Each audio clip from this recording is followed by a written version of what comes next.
दोस्तों, welcome back to my channel fast fix techno. आज की इस वीडियो में हम बात करेंगे चार्जिंग एरर के बारे में। देखिए, चार्जिंग एरर के बारे में हम बात करेंगे। चार्जिंग एरर हमारे बोर्ड में कुछ जब हम चार्ज पे लगाते हैं कुछ इस तरीके से एरर आता है। वीवो ओप्पो के फ़ोन में कुछ इस तरीके से एरर आते हैं। तो इन एरर को हम कैसे सॉल्व कर सकते हैं, आज की इस वीडियो में हम यही बात करेंगे। तो वीडियो में आगे बढ़ने से पहले हम बैटरी की डिटेल्स के बारे में जान लेते हैं। थोड़ा बैटरी की पिन्स क्या होती है उनकी डिटेल जान लेते हैं। तो एक पिन होती है जो हमारी ग्राउंड होती है, ये वाली पिन हमारी ग्राउंड होती है, और दो पिनें ग्राउंड होती हैं, ऊपर और नीचे दोनों ग्राउंड होती हैं। उसके बाद एक होती है हमारी वी बैट को हम पॉजिटिव पिन कहते हैं, प्लस की पिन। ठीक है, इसमें जी आर आता है। ग्राउंड से जब चेक करते हैं, ग्राउंड रीडिंग लेते हैं, जब 250 से 700 रीडिंग शो करता है। ग्राउंड रीडिंग हम कैसे चेक करते हैं, मल्टीमीटर को बीप मोड पे सेट करना है, रेड प्रॉप को ग्राउंड कर देंगे, ब्लैक प्रॉप से जब हम इसको चेक करेंगे 250 से 700 तक के बीच में हमें जीआर मिलना चाहिए। उसके बाद हमारी जो अगली लाइन होती है उसके कहते हैं बैट ऑन। इसे हम थर्मिस्टर की लाइन कहते हैं। इसमें ग्राउंड से जीआर बनता है 300 से 1900 तक के बीच में। उसके बाद आईडी की लाइन बनती है। आईडी की लाइन पे भी 300 से 1900 तक जीआर बनता है। बैट ऑन हमारी लाइन जो होती है वो टेम्परेचर को शो करती है, और आईडी वाली लाइन से हमारी चार्जिंग की प्रॉब्लम होती है। अगर चार्जिंग एरर की प्रॉब्लम आती है तो आईडी वाली लाइन को चेक करना है, अगर टेम्परेचर की प्रॉब्लम आती है तो बैट ऑन को चेक करना है। ठीक, उसके बाद आगे बढ़ते हैं हम। ये हमारा बैटरी होता है। अगर हमारा किसी बोर्ड में अगर हमें कंफ्यूजन हो रही है कि वी बैट की लाइन कौन सी है, आईडी की लाइन कौन सी है, थर्मिस्टर की लाइन कौन सी है, या ग्राउंड कौन सा है, तो उसको चेक करने के लिए हम बैटरी कनेक्टर भी देख सकते हैं। बैटरी का जो पत्ता होता है उसमें लिखा हुआ होता है, जैसे कि इसमें P प्लस लिखा है। P प्लस मतलब वी बैट की लाइन। देखिए, P माइनस लिखा है, इसका मतलब ग्राउंड। ठीक, P प्लस लिखा है, इसका मतलब क्या होता है, पॉजिटिव, इसका मतलब वी बैट की लाइन। उसके बाद यहाँ पे लिखा है TH। TH मतलब थर्मिस्टर होता है, इसका मतलब बैट ऑन की लाइन। उसके बाद आपका यहाँ पे आईडी लिखा है, प्लस के जस्ट बगल में आईडी लिखा है, इसका मतलब आईडी की लाइन, बैट आईडी की लाइन। तो ऐसे हम अपने बैटरी कनेक्टर पे देख सकते हैं। ठीक है, अब इसको मैं आपको प्रैक्टिकली करके दिखाता हूँ। तो देखिए अब मैं बता रहा हूँ आपको। बिना बैटरी, अगर बैटरी किसी का हमारे पास बोर्ड में बैटरी कनेक्टर का नहीं दे रखा, सप्लाई नहीं दिखा रखी कि बैट आईडी कौन सी है, बैट ऑन कौन सी है, या वी बैट कौन सी है, ग्राउंड कौन सी है, तो कैसे पता करें। देखिए, बैटरी कनेक्टर पे हमें दिख जाता है।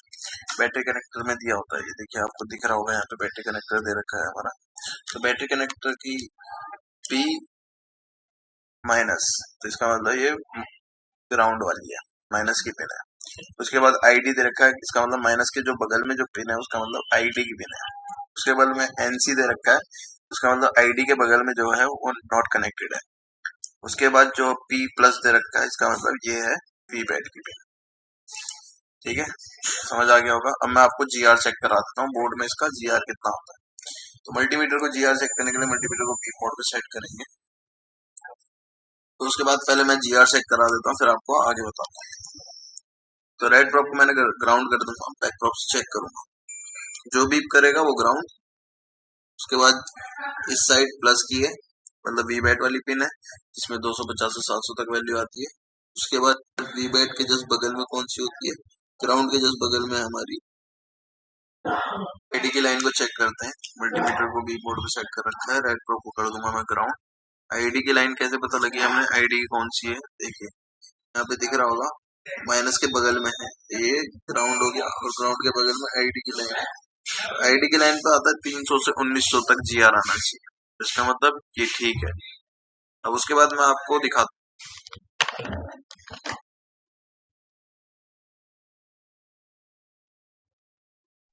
उसके बाद आगे बढ़ते हैं। उसके बाद ये कैसे काम करता है, वोल्टेज डिवाइडेड सर्किट पे काम करता है। एक हमारा बोर्ड में होता है, तो वोल्टेज डिवाइडेड सर्किट का फॉर्मूला होता है V out is equal to V in into R2। Upon में R1 प्लस R2, ये हमारा वोल्टेज डिवाइडेड का फॉर्मूला होता है। तो R1 हमारा बोर्ड में होता है, मदरबोर्ड में मिलता है हमारा R1, और R2 हमारा बैटरी में देखने को मिलता है। तो ऐसे हम चेक कर सकते हैं इस फॉर्मूले से। अब आगे बढ़ते हैं। देखिए कुछ इस तरीके से होता है। वी इन ये होता है, R1 और R2 ये होता है, और वी आउट हमें फाइंड करना होता है।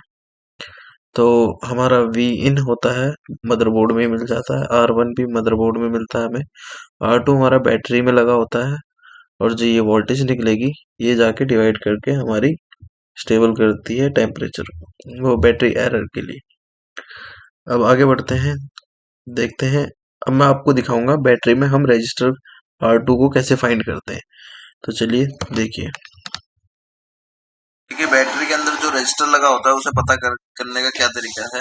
देखिए पहले मैं आपको बैटरी के इसमें दिखा देता हूँ।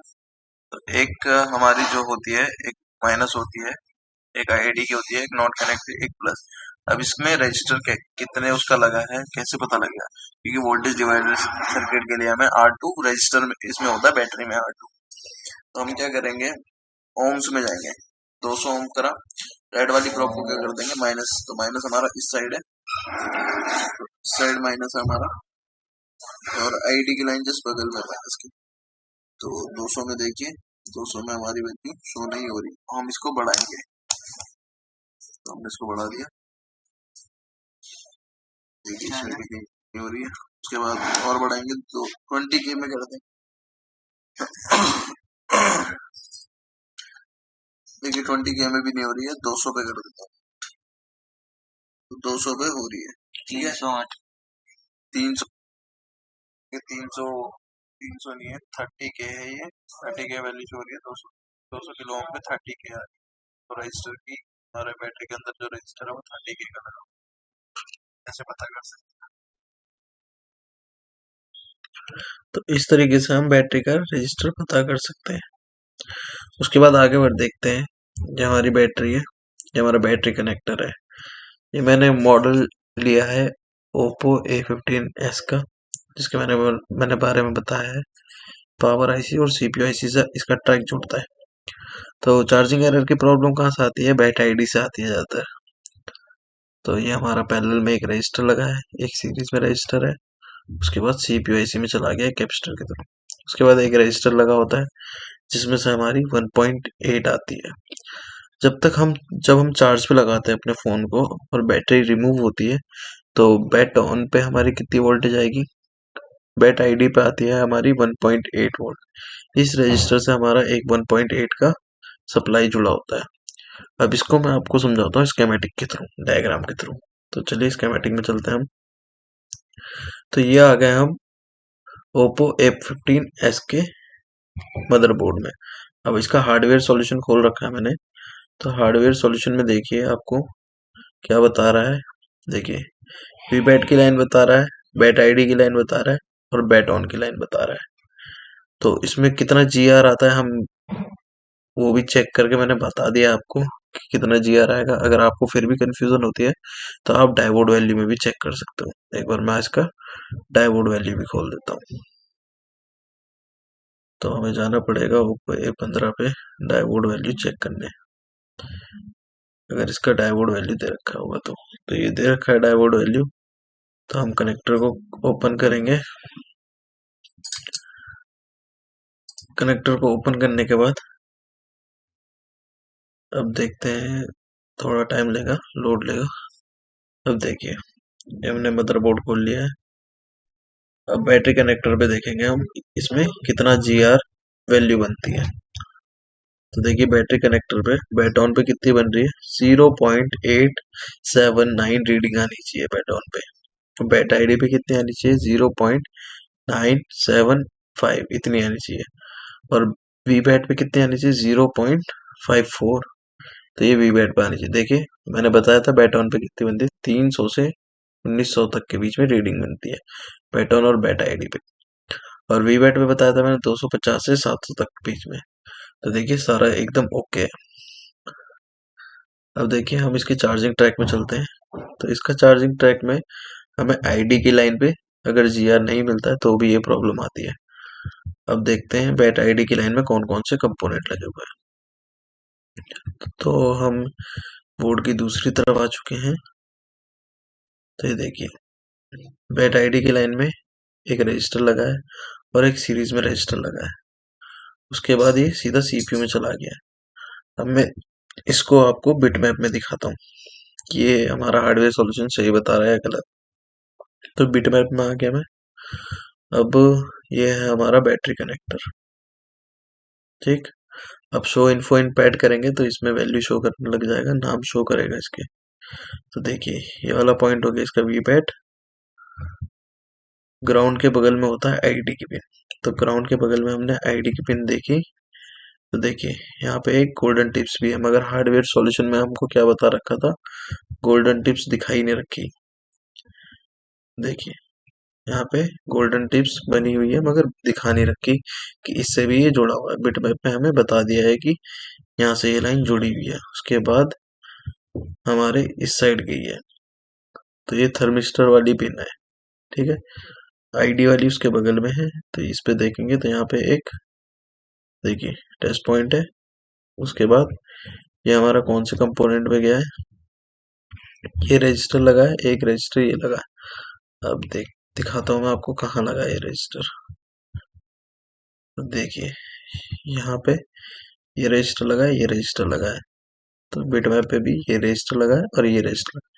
उसके बाद इससे आगे जाके यहाँ पे आ रहा है, उसी के नीचे एक रजिस्टर लगा है। तो हार्डवेयर सॉल्यूशन में हमें ये रजिस्टर बताया नहीं गया है। देखिए ये वाला रजिस्टर इससे जुड़ा हुआ है। तो यही होता है हमारा R1 वाला रजिस्टर। देखिए R1 वाला कैसे पहचानेंगे, बिटमैप पे जाएंगे, उसके अपोजिट साइड जो वोल्टेज होती है 1.8 ये R1 में आती है। तो R1 में 1.8 आएगी, फिर जाके कन्वर्ट होके वो आगे जाती है, फिर जाके ये CPU में जाता है। देखिए तब जाके ये CPU IC में जाता है। ये देखिए ठीक है। तो ये वाला रजिस्टर हमें हार्डवेयर सॉल्यूशन में नहीं दिखाया था। अब इस रजिस्टर की वैल्यू कितनी है हमें कैसे पता लगेगा, इसमें इनपुट तो पता लग गई 1.8 आ रही है। अब इस रजिस्टर की वैल्यू कितनी है वो कैसे पता लगेगा, तो इसको पता करने के लिए हमें सेम मॉडल का खोल लेना है। सेम मॉडल का मतलब इस आईसी का नंबर खोल लेना है। जैसे ओप्पो A15 में हमारी कौन सी पावर आईसी लगती है, MT6357 CRB। और रेडमी 9C में भी हमारी सेम आईसी लगती है। देखिए पावर आईसी सेम लगती है हमारी रेडमी 9C में भी, MT6357 CRB। ठीक है। अब इसके थ्रू हम जानेंगे कि उसमें कौन सा रजिस्टर लगा, क्योंकि हमारे ओप्पो A15s में स्कीमेटिक डायग्राम नहीं दे रखा। तो हम इसका क्या करेंगे, बिटमैप खोल लेंगे। बिटमैप को कंबाइन करेंगे हम स्कीमेटिक से रेडमी 9C के। ठीक है, थोड़ा सा टाइम लगेगा कंबाइन होने के लिए। तो अब स्कीमेटिक में जाएंगे, कंबाइन करेंगे। कंबाइन के ऑप्शन में जैसे क्लिक करते हैं थोड़ा बड़ा कर लेंगे। अब मैं जाऊंगा सीधा बैटरी कनेक्टर पे इसके। तो ये आ गया, मैं इसके बैटरी कनेक्टर पे शो इन्फो इन पैड कर देंगे हम। थोड़ा जूम और करते हैं तो देखिए, तो यहाँ पे बैट आईडी की लाइन ये रही।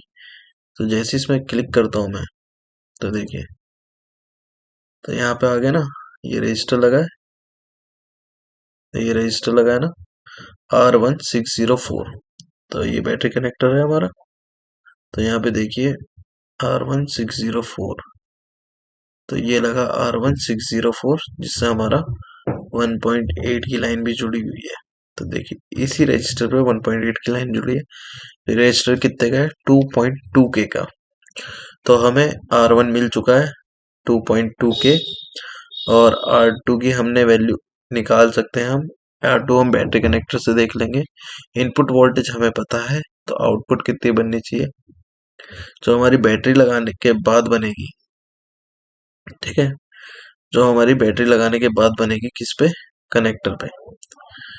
अब दिखा देता हूँ मैं इसमें कहाँ पे बनेगी हमारी बैटरी लगाने के बाद। जो बैट आईडी पे बनती है यहाँ पे, इस टेस्ट पॉइंट पे चेक करोगे बैटरी लगाने के बाद, तो वोल्टेज डिवाइडेड सर्किट अगर काम करेगा तो कितना बनना चाहिए, 0.6 से 0.9 तक, सॉरी 0.2 से 0.9 तक वोल्टेज बननी चाहिए बैटरी लगाने के बाद। अगर बैटरी लगाने के बाद भी 1.8 आ रही है, इसका मतलब वोल्टेज डिवाइड ही नहीं हो पा रहा है हमारा, तो वो एरर की प्रॉब्लम देगा। 1.8 है इसका मतलब ओके नहीं है। बैटरी लगाने के बाद हमारी वोल्टेज डिवाइड होनी चाहिए, 0.2 से 0.9 तक आती है। अब वोल्टेज डिवाइड करने के लिए एक तो फॉर्मूला यूज कर सकते हो और एक वेबसाइट होती है, वो बता देता हूँ मैं आपको। वेबसाइट, तो वेबसाइट के लिए पहले मेरे को ब्राउजर खोलना पड़ेगा अपना। मैं ब्रेव ब्राउजर यूज करता हूँ, तो ब्रेव ब्राउजर ओपन कर लेना है। ठीक है, एक न्यू टैब ओपन कर लेता हूँ। अब इसमें डाल दूंगा voltage divider calculator. Voltage divider calculator जैसे ही डालेंगे हम, तो कुछ वेबसाइट खुल जाती है वोल्टेज डिवाइडर कैलकुलेटर की, ये वेबसाइट खुल जाएगी। ठीक है, ये वेबसाइट ओपन हो गई, तो इसमें हमारी वोल्टेज कितनी थी, 1.8 वोल्ट। हमारा R1 कितना था, 2.2। हमें आउटपुट कितनी चाहिए, 0.2 वोल्ट। ठीक है ना, 0.2 वोल्ट चाहिए। इसको के में कर देते हैं, किलो में, तो हमारा खुद ब खुद R2 बता देगा ये कितना होना चाहिए। देखो R2 कितना होना चाहिए, हमारा बैटरी का रजिस्टर कितना होना चाहिए, 0.275। ठीक है, तो ऐसे हम R2 का पता कर सकते हैं। अगर हमारे पास R2 भी है, जैसे कि R2 मान लेते हैं हम 100K का है, 100K का है, तो ये आउटपुट खुद ही खुद निकाल देगा 1.7। अब इतना तो नहीं आना चाहिए, अब इसको कम कर लेते हैं, जैसे कि 30K का है हमारे पास। ठीक, अब कैलकुलेट करेंगे तो कितना आया, 1.6। तो इतना नहीं आएगा, तो आप इस जब बैटरी में देखेंगे रजिस्टर को, तो उस हिसाब से आपको पता लग जाएगा कितना हमारा आउटपुट बनेगा। तो ये है वोल्टेज डिवाइडर कैलकुलेट करने का वेबसाइट, तो यहाँ से जाके आप कर सकते हैं। तो ये हो गया हमारा पूरा। तो आई होप आपको वीडियो अच्छी लगी होगी, आपको समझ आया होगा। बैटरी लगाने पर हमारी 0.6 से, सॉरी 0.2 से 0.9 वोल्टेज बनती है, और बैटरी हटाने के बाद जब आप आईडी की लाइन पे चेक करते हैं 1.8 बनती है। ठीक है, अगर लगाने के बाद भी 1.8 बन रही है, इसका मतलब वोल्टेज डिवाइडर कंप्लीट नहीं हो रहा है। तो वोल्टेज डिवाइडर में जो जो भी रजिस्टर है उसको चेक करेंगे, तो वो प्रॉब्लम सॉल्व हो जाएगी। ज़्यादातर ये बैटरी से आती है, और या तो बैटरी कनेक्टर से आती है। तो आपको अगर नेक्स्ट वीडियो थर्मल के ऊपर चाहिए, जैसे कि battery temperature too high too low की आती है, तो आप मेरे को कमेंट करके बता सकते हैं। मिलते हैं नेक्स्ट वीडियो में, तब तक के लिए अपना ध्यान रखिए।